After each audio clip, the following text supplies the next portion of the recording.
when they finally introduced the topic of independence, most of the men here in this room, yeah, they're in favor of the idea of independence. What is the problem? They don't know about you guys. If they do this, you have to be also willing to do your part. Risk your own lives, your own fortunes, your own sacred honor. And if you're going to do this, maybe you should be given a reason or two. Let's give it a catchy title. Let's call it the Declaration of Independence. This will be a group project. Anyone here ever done a group project before? Yeah, most of you. Mr. Benjamin Franklin. On his way home, after having signed the Constitution, before he got home, he stopped by a friend of his. It's a woman. Her name is Elizabeth Powell. She says, Dr. Franklin, what kind of government have you gotten for us? The reply, a republic, if you can keep it.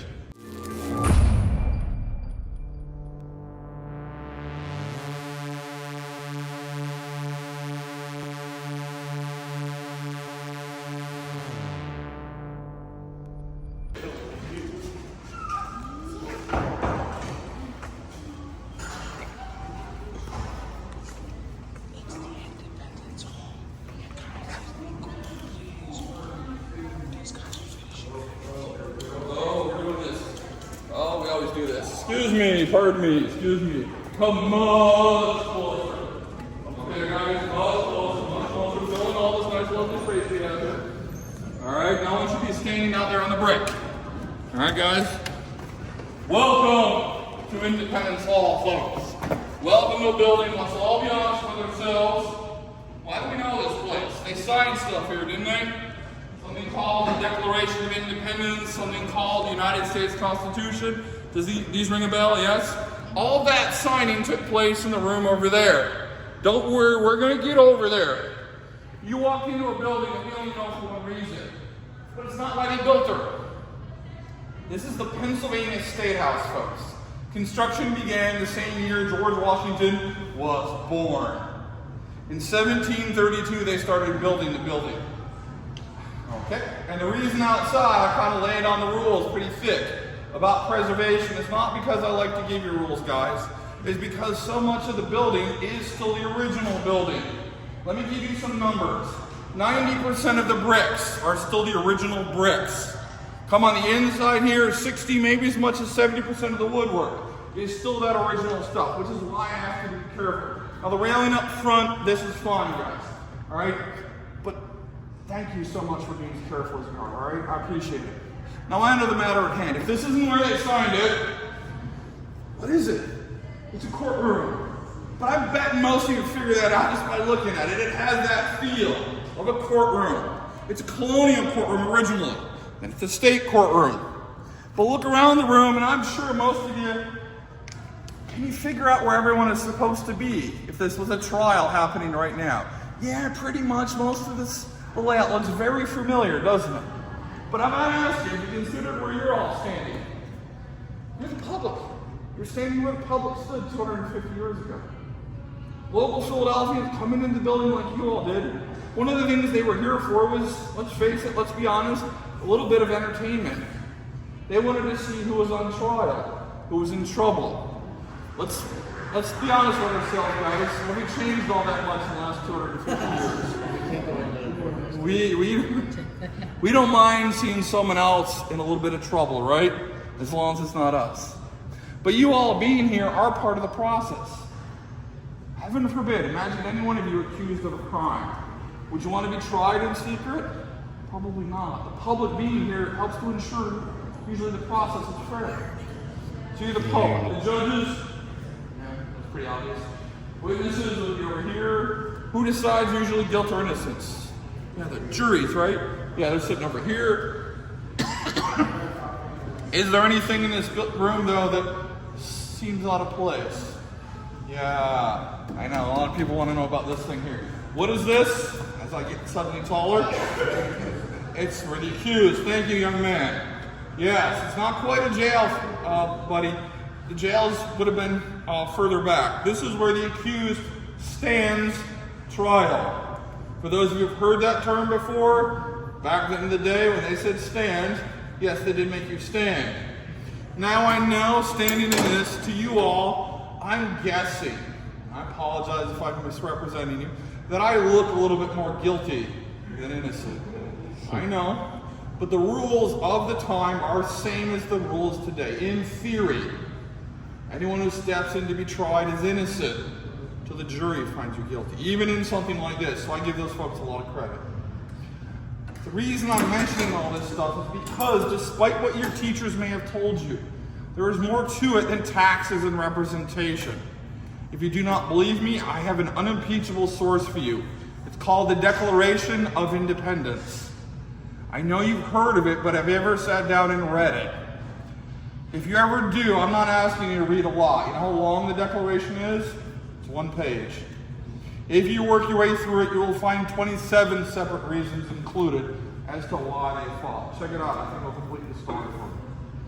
Final thing before we head over there is about something that started out back where most of us all first met. It is the first public, advertised reading of that Declaration of Independence. It occurred on July 8th, 1776, so 4 days after the big day. There's 2,000 plus people out back. And yeah, the crowd got into it. The organizers had a plan. They wanted to make sure that spirit spread throughout the city.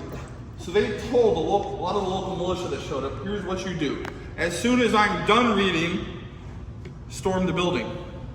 Come through the back door, come into this room. They went further into the room. They were after something. I don't have what they're after. I have a picture of it. I'll show you in a minute. But what it was where it was right there where the painting is. Do you see the painting? It's original to the building. It's 1785. It's the state seal, the state coat of arms. If you're native Pennsylvania or live in the state, it should look familiar. Modernized, of course. What these men wanted, though, looked a lot like this. What is this? It's the coat of arms of America's last king. This is George III. They ripped this down. They carried this into the streets and they paraded it, and eventually, well, guys, it's made out of wood. So I'm assuming most of you figured out, yeah, they burned it. Why? You're not all in favor of independence. Believe it or not, even at that late date, some of you are and some of you are not. But the reason I like this story better is it starts to show you risks being taken by people, let's face it, whose names we don't know. If you've ever studied this period of our history, you come across a lot of this group they call Founding Fathers. I'm not a huge fan of that term because it's just a small select body they're talking about. 56 men across the hall do not make a movement. They're part of it.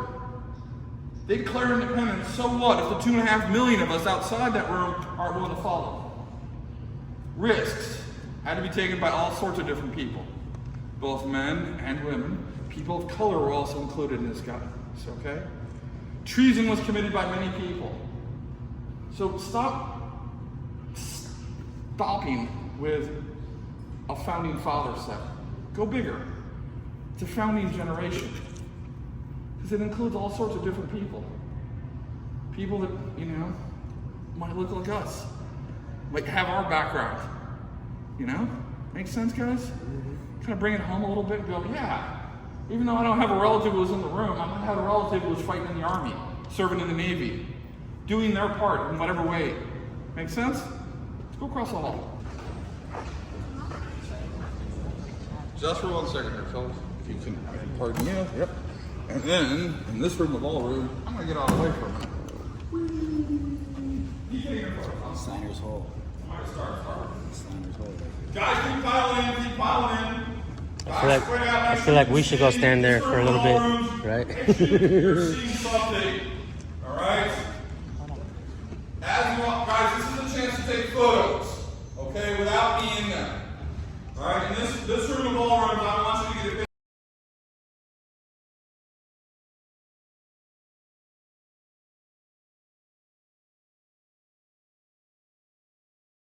Sometimes tell visitors, when they talk to you, go, where did they sign it? They signed it at the bottom. I know it's a bad joke, but hey.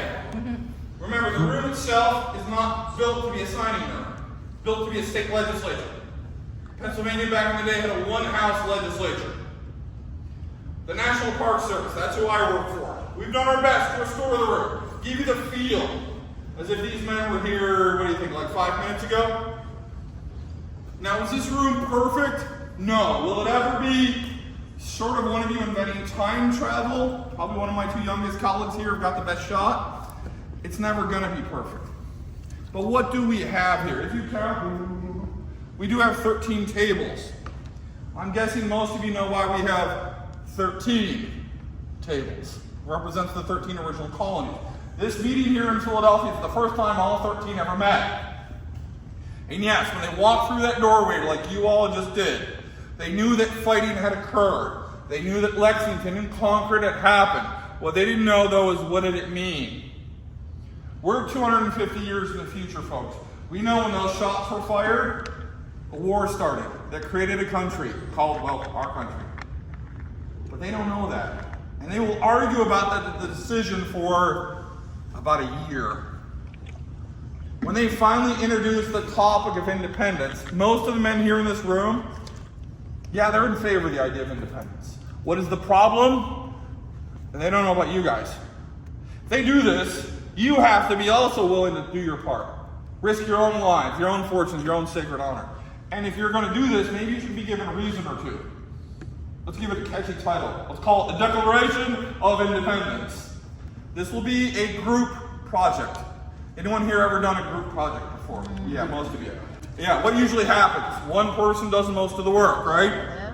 Yeah, that's Thomas Jefferson. Jefferson's standing right here in front of me. One-on-one, Thomas Jefferson is a fine fellow. You know, you almost want to have a drink with him. The problem with Thomas Jefferson is if he's made to be the public center of attention, he freezes up in a heartbeat. Now, he does get help. Benjamin Franklin, a name we all know, does give him some assistance. Also, his friend here, John Adams. Now, John Adams described himself like this. He is annoying and he is obnoxious. He almost likes to be the center of attention. Almost likes to hear the sound of his own voice. John, is that you? Yeah. You ever met anyone like John Adams? Yeah, him. Can you ever admit to yourself you're a little bit like John Adams? But John Adams is necessary, guys. Think about it for a moment. Jefferson's words can only carry these men so far. They do need a push. 2 days of debate, more than 40 changes. Jefferson in the back there hates them all. Later wrote that they mangled his document. From the day you all remember from school, July 4th, 1776, they will adopt the Declaration of Independence. At that moment, it's less about them and not more about you. If they're going to do this, they got to show you the Declaration, right? You want me to do that? Yeah, let me do that. Here you go. This is what they showed you.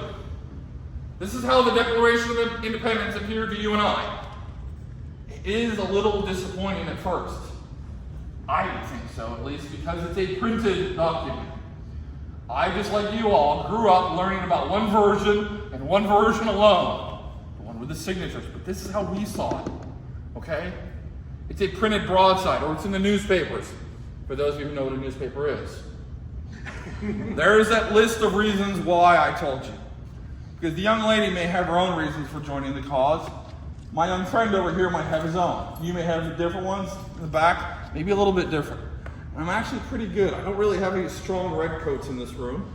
No one's got too red of a shirt on, so you gonna choose? You gonna make up your mind? Does it matter that Thomas Jefferson wrote this in that era? Or Benjamin Franklin signed it?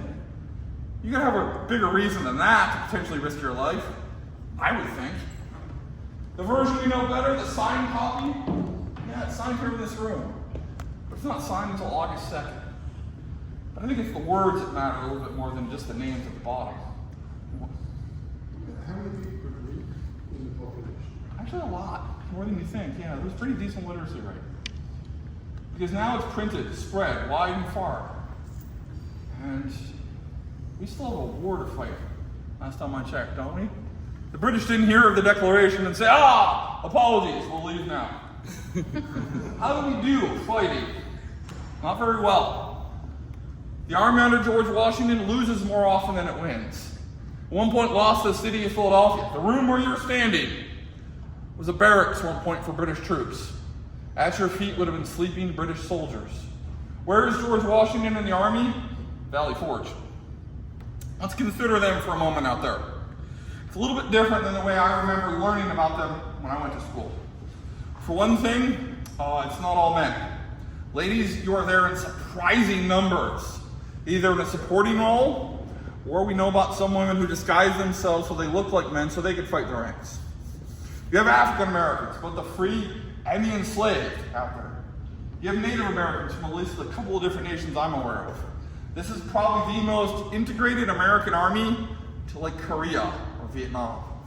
The question I always struggle with about these people is, why did they do it? Before we go any further, I'm going to exclude the military aspect for a moment. I'm not sure if I have any veterans in the room. If I do, thank you for your service. But not all of us knows what it's like to kind of serve in the military. There's a couple of things I've come up with I think you're all familiar with. Do you all like food? Yes, looking at me, you can tell I like food a lot, okay? The food, when it arrived for these people, it's not a routine 3 square meals a day. I've read about the food. 9 times out of 10, I wouldn't feed it to my dog at home. All right? Let's move on to something else I think we're all familiar with. Those of you who have jobs, do you like to get paid? The kids I have in the room, you like it when mom and dad give you money to buy stuff, right? Yeah, of course, yeah, exactly, yes. The pay, when it arrives for these people, it's not all the time. It's typically worthless paper.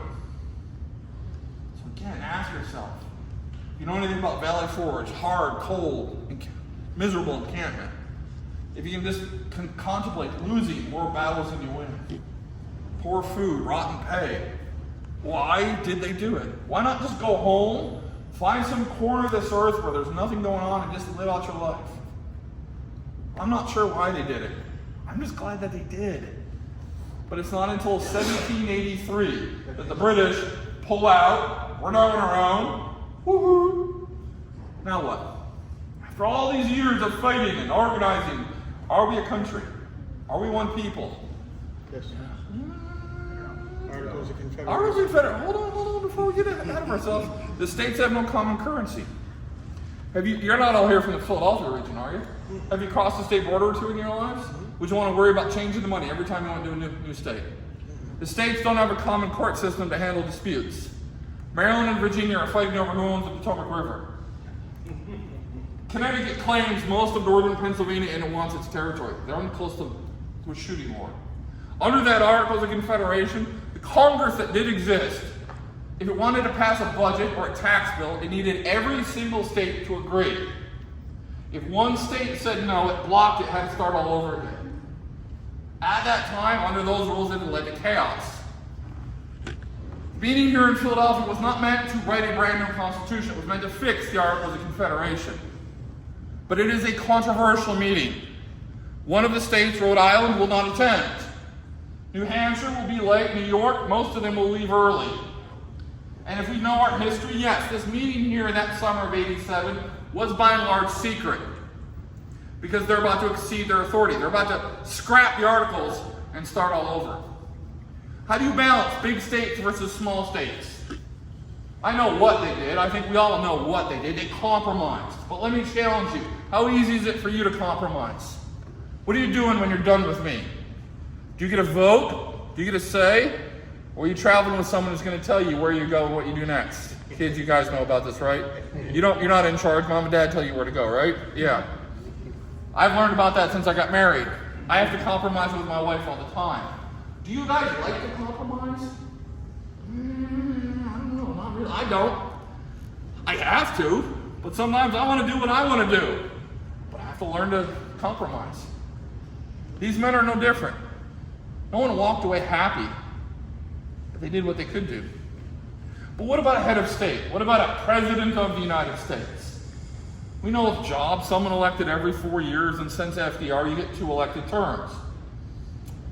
They had a little trouble with that. How do you trust someone like, say, this person right over here, for being the president of the United States, then trust this person to hand that power back if they lose an election? Normal, average, everyday to all of us, terrified to these men. There's a reason they focused on the guy who would have been sitting right there. I'm assuming 1 or 2 of you have heard of what's called the Rising sun chair. It is the chair used by George Washington. He would have been sitting right there. Now, why Washington over here? Washington, like any of us, is a person. Any one of you perfect? Y'all have, yeah. We all have our own little flaws, our own little skeletons in our closet, right? Washington here is no different. He's got skeletons. But he does have something that had impressed these men, an action he took at the end of the Revolution. General George Washington, at the end of the Revolutionary War, after 8.5 years with the army, resigned and went home to become what he called a farmer. Why is that important? Because rumor, talk, speculation make Washington America's first king. Now this is where you get to daydream for a moment. What if someone made you that offer? The chance to become the ultimate ruler of a country. Absolute power. Absolute power. I don't know about you. I'd consider it for at least a moment or two. Folks, we were here for a grand total of 4 months, drafting the Constitution. Is it perfect? Well, according to Benjamin Franklin, he said there are things in the document he did not care for, but he thought it was the best that they could do. Have we altered their work? Yes. These men discussed the Bill of Rights and said, pass, we don't need one. The people, you and I, once we saw that document, insisted on it. Took us 4 years, but we got that Bill of Rights.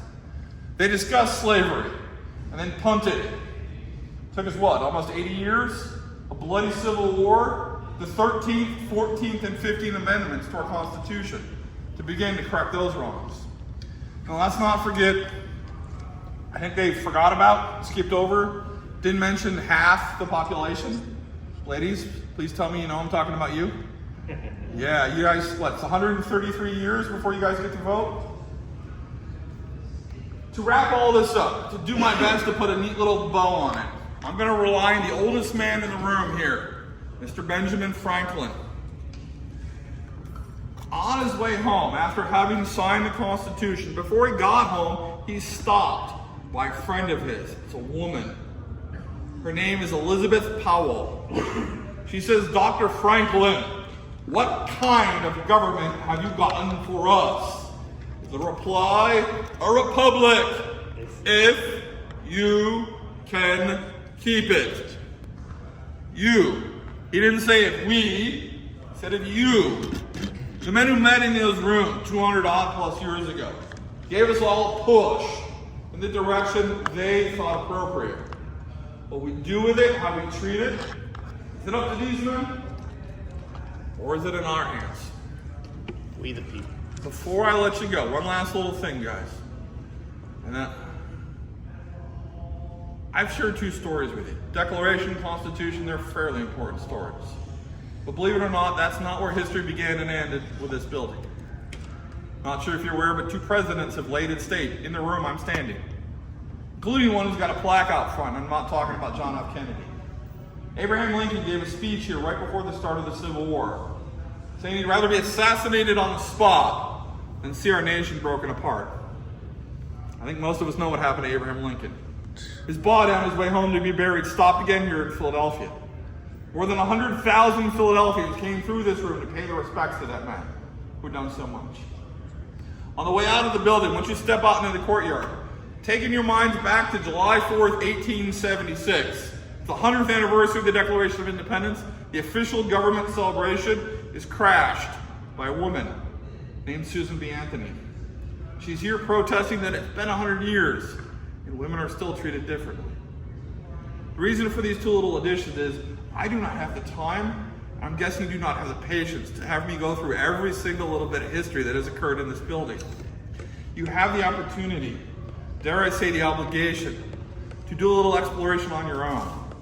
Pull out your phone, crack a book, sit down in front of a computer. There are a host of different stories in this building and on this property that will appeal to all ages. I at this point am pretty much done.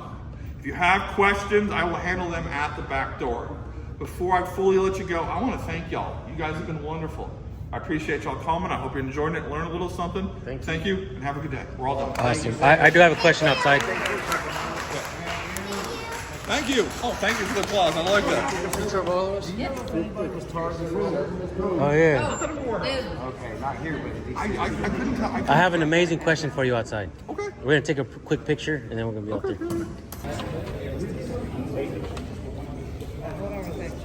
How important do you think it is for the people to know the Constitution and the Bill of Rights? I think everybody should know, their framework of government, some of it. It really depends though how well you know it. So We do First Amendment audits. We got kicked out of the courthouse here. We So, can't do what we did. one of the things that years ago. one of the things that I recognize is we talk to a lot of government employees, cops, and stuff like that in the work that we do, and many government employees scoff at every notion of the Constitution. Not many cops know it. I ask cops over and over again if they know the First Amendment. 99.999% of the cops that I've asked, they don't know it. Not even the simplicity of the First Amendment. They're trying And I believe that is innocent I believe that is dangerous not only for the cop but for the people. Okay. Because it's like hiring a mechanic without even knowing what a carburetor is, right? No, yeah. And I don't believe we should throw more money to train them.